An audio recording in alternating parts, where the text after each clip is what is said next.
খুবই ভয় আছি ভাই। কালকে রাতে মানে ঘুমাতেই পারি না, যে সময় চোখে মানে এই জিনিসটা দেখছি কাঁপছে।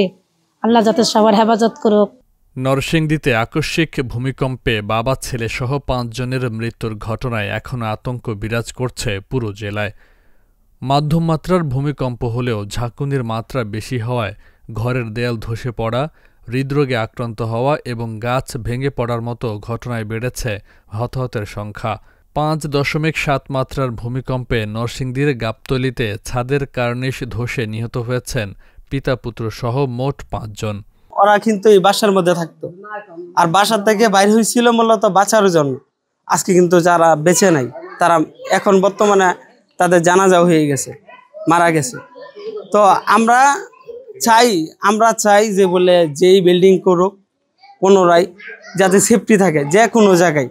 আমরা আর এরকম চাই না যে বলে এরকমভাবে আর কেউ মৃত্যুবরণ করুক। আমার কাছে অত্যন্ত হৃদয় বিদারক ঘটনা এটাই যে এরকম ঘটনা আমরা কোনোদিন এভাবে বাঁচতে গিয়ে নিজের ঘর থেকে ভূমিকম্প থেকে বাঁচতে গিয়ে নিজের ঘর থেকে বের হয়ে এভাবে আরেকটা ঘটনার মধ্যে সে পড়ে যাবে। তো আমাদের এই বয়স শুনতে আমরা এত বড় ভূমিকম্প কোথাও দেখিনি, কোনোদিন দেখি নাই। কালকা যে একটা ভূমিকম্প হয়েছে পুরো এলাকাকে তাক লাগাই দিছে, আতঙ্ক ফেলে দিছে সব মানুষকে। শনিবার ফের 3.3 মাত্রার ভূমিকম্প অনুভূত হয় জেলায়। শুক্রবার আঘাত হানা 5.7 মাত্রার ভূমিকম্পের আতঙ্ক এখনও কাটাতে পারেনি জেলার সাধারণ মানুষ। জাকির দিল গাছের ডাল কাটতেছে, লাইনে গাছের চালে ডাল পড়ছে, আর তারা দেখি যে একবারে গরু বছর লাফা শুয়ে আসছিল, গরু লাফা উঠছে, আন দিবে এনে এসে মাটির ফাইটে একবার বড় বড় জায়গা করে ইয়ে আছে, দুবাই আছে।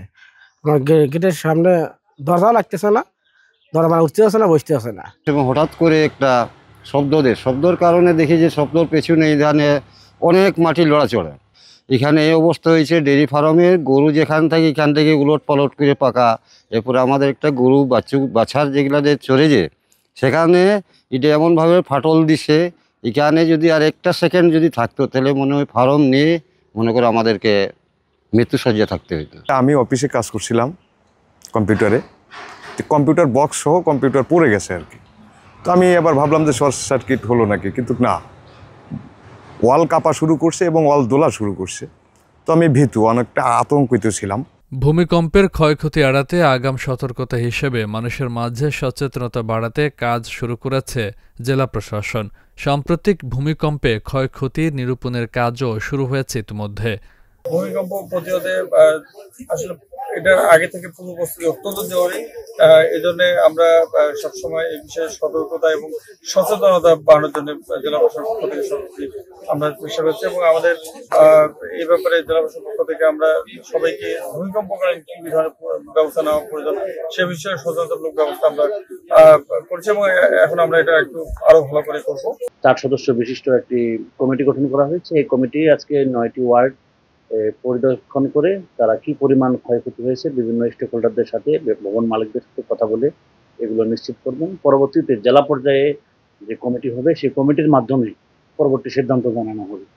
আর জেলা পর্যায়ে বেশ কিছু জেলা প্রশাসকের কার্যালয় সহ বেশ কিছু ভবনে ফাটলের সংবাদ আমরা পেয়েছি। আমরা প্রত্যেক সরকারি দপ্তর, বেসরকারি দপ্তর, বিভিন্ন বিপণী বিতান, বিভিন্ন মার্কেট এবং আবাসিক এলাকার প্রত্যেকটা আহ্বান জানিয়েছি যে আপনাদের বাসা বাড়িতে কোথায় ফাটল দিয়েছে, ক্ষয়ক্ষতির বিবরণ, এজন্য আমাদের একটি ভলান্টিয়ার গ্রুপ কাজ করছে।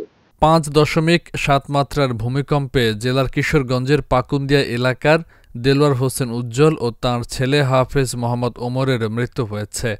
এছাড়া পলাশের কাজেম আলী ভূঁইয়া ও নাসির উদ্দিন এবং শিবপুরের জয়নগর এলাকার ফোরকান মিয়া মারা গেছেন।